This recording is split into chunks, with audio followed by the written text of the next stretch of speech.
నమస్తే. నేను మీ చంద్రశేఖర్. ఈరోజు మన టాపిక్ అప్పుల ఊబి నుంచి బయటపడటం ఎలా? అప్పులనేవి చాలా ఇబ్బంది పెట్టే విషయాలు.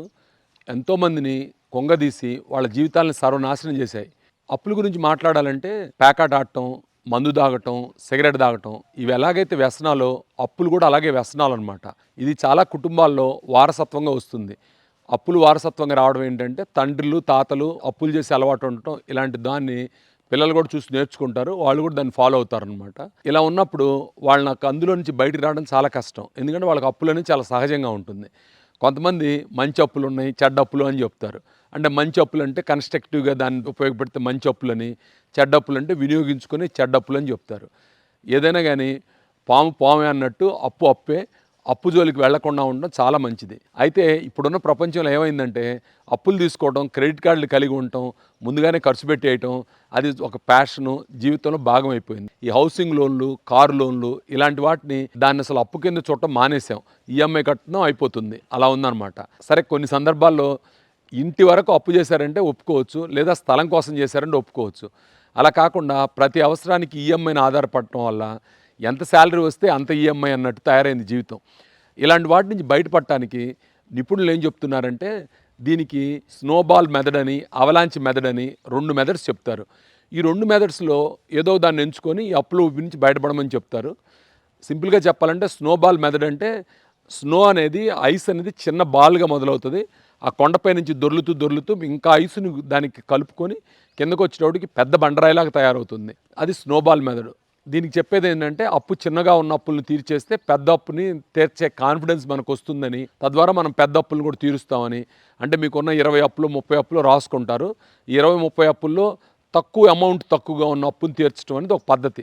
ఇలా తీర్చడం వల్ల 20 అప్పుల నుంచి నేను 15 అప్పులకు వచ్చాను కదా, 10 అప్పులకు వచ్చాను, 5 అప్పులకు వచ్చానని అప్పులు తీర్చుతున్నామని సైకలాజికల్గా ఒక భరోసా వచ్చి అప్పు నుంచి బయటపడతారు. ఇదో పద్ధతి అనమాట. ఇంకో పద్ధతి ఏంటంటే అవలాంచ్ మెథడ్ అనేది ఎక్కువ ఇంట్రెస్ట్ ఉన్న అప్పుని ముందు తీర్చడం. అప్పులన్నీ రాసుకొని అందులో ఎక్కువ ఇంట్రెస్ట్ కట్టే అప్పుల్ని ముందు రాసుకొని వాటిని తీర్చడం అనమాట. మీరు ఎవరైనా కానివ్వండి అప్పు అనే విషయంలో మాత్రం చాలా కేర్ఫుల్గా ఉండాలి. అప్పు చేయకపోవడం ఉత్తమం. లేదు మీరు అప్పు చేయాల్సి వచ్చింది, సాధ్యమైనంత వరకు అప్పు తీర్చి బయటపడటానికి చూడండి.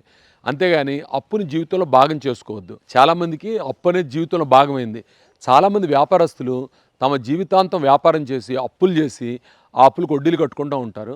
నిజానికి చూస్తే వీళ్ళ జీవితకాలం సంపాదించిన సంపాదనలో సింహభాగం ఆ వడ్డీలకే పోతుంది. చివరాకు చూసుకుంటే వీళ్ళకి మిగిలేదే ఉండదు. కాబట్టి అప్పుల విషయంలో కాషస్గా ఉండండి. సరే, అన్నిటికన్నా ప్రమాదకరమైన అప్పు ఏంటి?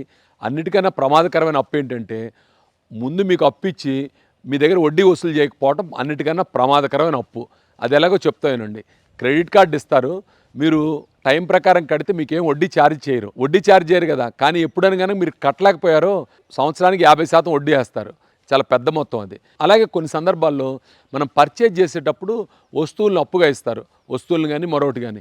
ఈ అప్పుగా ఇచ్చినప్పుడు దాని ఒరిజినల్ విలువ కన్నా 30%, 40%, ఒక్కోసారి 70% కూడా అదనంగా దానికి జోడించిస్తారు. మీరు అప్పు చేస్తున్నారు కదా, ఇంకా అక్కడ బార్గెయిన్ చేయలేరు. అలాగే వాళ్ళు చెప్పే మాటలకి వాటన్నిటికీ పొంగిపోయి నన్ను చూసి, నా తాహత చూసి నేను అడక్కముందే నాకు అన్నీ ఇస్తున్నారని ఒక ఉదాసీన భావన ఏర్పడుతుంది మనకి. అలాంటప్పుడు మనం ఏం చేస్తామంటే మీకు 10 లక్షల రూపాయల కారు కొనుక్కునే స్తోమత ఉంటే ఎలాగో ఫైనాన్స్ దొరుకుతుంది కదా అని 25 లక్షల రూపాయల కారు కొంటాం, ఆ ఈఎంఐలు కట్టుకుంటూ ఉంటాం. చివరికి ఆ కారు పాతబడిపోతుంది, మనం మాత్రం ఈ అప్పు కట్టుకుంటూ ఉంటాం. ఇలా ప్రతి విషయంలో కూడా అప్పు చేసే విషయంలో ముందుగా వస్తువు రావడం, తర్వాత పే చేయటం అనే దానివల్ల మనకి ఆ మితి తెలియకుండా ఉంటుంది. చాలామంది పెద్ద పెద్ద వ్యాపారాలు చేసిన వాళ్ళు, గొప్పగా బతికిన వాళ్ళు తమ జీవిత చరమాంకంలోనో లేకపోతే మధ్య వయస్కులోనో దివాలా తీయటం, నలుగురి చేత మాటలు అనిపించుకోవటం, కుమిలిపోయి ఇంట్లోంచి బయటికి రాకపోవటం ఇలాంటివి చాలా చూస్తుంటాం. మన లెజెండరీ యాక్టర్ అమితాబ్ బచ్చన్ అప్పుల పాలయ్యాడు. ఆ తర్వాత డిప్రెషన్లోకి వెళ్ళాడు. అమితాబ్ బచ్చన్ అంటే తక్కువడు కాదు. వాళ్ళ నాన్నగారు హరివంశరాయ బచ్చన్, ఆయన గొప్ప పోయెట్ హిందీలో. వాళ్ళ ఫ్యామిలీకి ఒక హిస్టరీ ఉంది. అలాంటి అమితాబ్ బచ్చన్ అప్పుల పాలయ్యాడు. అప్పుల పాలయ్యి డిప్రెషన్లోకి వెళ్ళిపోయి చాలా అవస్థపడ్డాడు. ఆ తర్వాత ఆయన పట్టుబట్టి అప్పుల నుంచి బయటపడ్డాడు. అలాగే చాలామంది అప్పులు పాలవడం, అప్పుల నుంచి గుణపాఠం నేర్చుకోవడం, అందులో నుంచి బయటపడటం ఇలా చేస్తుంటారు. మీరు కూడా ఏదో అప్పులు పాలయ్యామని చెప్పి ఏదో ఒక అఘాయిత్యం పాల్పడటం, లేకపోతే దొంగతనాలు, క్రిమినల్గా మారటం అలా చేయకుండా ఒక పద్ధతిగా చేసుకుంటే అప్పుల నుంచి బయటపడవచ్చు. అంత డిప్రెషన్ పోవాల్సిన అవసరం లేదు. నిజంగా మీరు అప్పుల పాలయ్యారు, తీర్చలేని పరిస్థితి ఉంది, ఎవరైతే అప్పులు ఇచ్చారో వాళ్ళతో చర్చించండి, అవసరమైతే ఎవరైనా హెల్ప్ తీసుకోండి. అంతేగాని మీరు డిప్రెషన్కి పోయి కుమిలిపోయి ఇంట్లోంచి బయటికి రాకుండా దాన్ని ఒక పెద్ద విషయంగా చేసుకొని అలా ఉంటే దాని నుంచి అయితే బయటపడలేరు. మీ స్నేహితులు బంధువులతో చర్చించండి, దాన్ని ఓపెన్ చేయండి. కానీ నిజాయితీగా ఉండండి. ఎంత అప్పు ఉందో ఒక పేపర్ మీద రాయండి, దాన్ని ఎలా తీర్చాలో లేదా అప్పుల వాళ్ళతోటి సంప్రదించి నేను ఇలా ఇవ్వగలుగుతాను లేదా ఇవ్వలేను అది కరాఖండికి చెప్పండి. అప్పులు ఇచ్చిన వాళ్ళు ఎవరు కూడా మీరు ఏదో అఘాయిత్యం చేసుకోవాలని లేకపోతే చచ్చిపోవాలని అనుకోరు. అలా అనుకునేంత దుర్మార్గులు వాళ్ళు అయితే కూడా దాన్ని ఓపెన్ చేయండి. నలుగురిలో పెట్టి కనుక ఇది సిచ్యువేషన్ అని చెప్తే దాని నుంచి బయటపడే మార్గం ఖచ్చితంగా దొరుకుతుంది. ముఖ్యంగా ఈ రోజుల్లో యువతకు ఆన్లైన్లో ఫైనాన్స్ యాప్లు వచ్చాయి.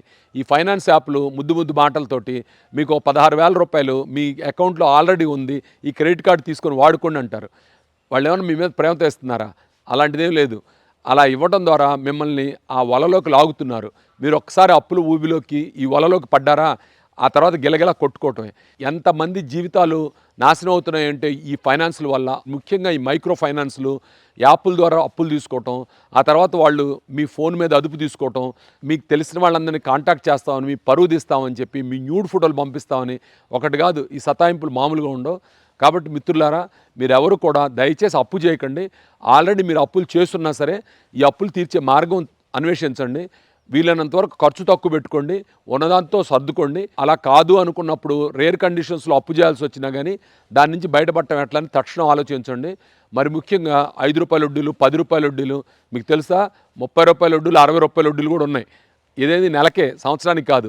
ఇలా వడ్డీలకు అప్పులు తీసుకొని ఎవరన్నా ఉంటే ఖచ్చితంగా దీన్ని నిపుణులను సంప్రదించండి. అయితే ఇన్స్టిట్యూషనల్ ఫైనాన్షియల్ సంస్థలతో వ్యవహరించేటప్పుడు అంటే బ్యాంకులు కానీ ఇలాంటి వాటితో అలా అప్పులు మాఫీ చేయించుకుంటే మీ క్రెడిట్ స్కోర్ పడిపోతుంది.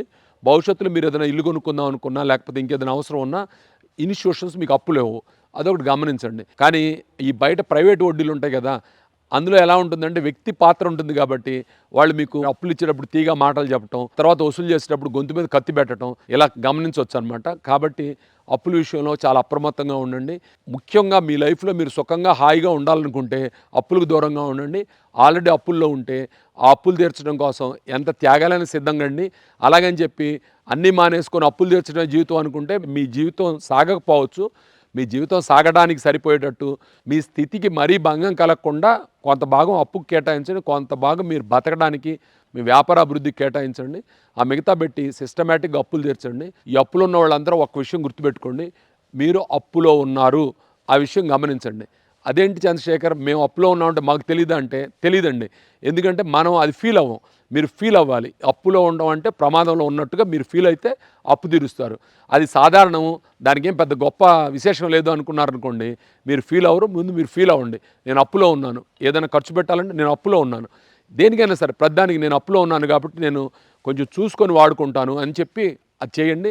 అలాగే మీరు చేసే పనికి ఎక్స్ట్రా ఇన్కమ్ వచ్చే ఆదాయ మార్గాలు ఏమన్నా ఉన్నాయా గమనించండి. చాలామంది ఏం చేస్తారంటే ఈ అప్పుల్లో ఉన్నామని డిప్రెషన్కి వెళ్ళిపోయి చేసే వృత్తి మీద ఒక నిరాసక్తత పెంచుకొని ఆ వృత్తిని పర్ఫెక్ట్గా చేయరు. అలా చేయనప్పుడు మీకు డబ్బులు ఎక్కడి నుంచి వస్తాయి? అప్పుడు ఇంకా ఈ ఊబిలో ఇంకా దిగిపోతారు. కాబట్టి కసిగా అప్పులో ఉన్నాము, మేము దీన్ని జయించాలి, ఒక తలెత్తుకొని తిరగాలని స్పృహ కలిగి ఉండి ఎక్స్ట్రా ఎఫర్ట్ పెట్టండి. మీరు చేసే వృత్తిలో, వ్యాపారంలో, ఉద్యోగంలో ఒక ఎక్స్ట్రా ఎఫర్ట్ పెట్టి అప్పుల్లో ఉన్నాననే స్పృహతోటి కొంచెం ఖర్చులు తగ్గించుకొని ప్రతి రూపాయిని అప్పులు తీర్చడం కోసం అని చెప్పి ఆలోచించండి. అలాగే ఎక్స్ట్రా ఇన్కమ్ కోసం ఏదైనా దారి దొరుకుతుందా, అలాగే ఎక్కువ పని చేయడం ద్వారా ఇంకో రూపాయి సంపాదిద్దాం, ఆ రూపాయిని అప్పులు తెచ్చడానికి వాడదామని ఇలాంటి స్పృహ కలిగి అలా చేయండి. ఇస్తున్నారు కదా అని అప్పు తీసుకుంటే ఆ తర్వాత మొయ్యాల్సింది మీరే. అప్పు తీసుకునేటప్పుడు ఉన్నంత కన్వీనియన్సు, హ్యాపీనెస్ తీర్చేటప్పుడు ఉండదు. కాబట్టి అప్పు తీర్చండి, అప్పుల పాలు అవ్వకండి. Thank you friends.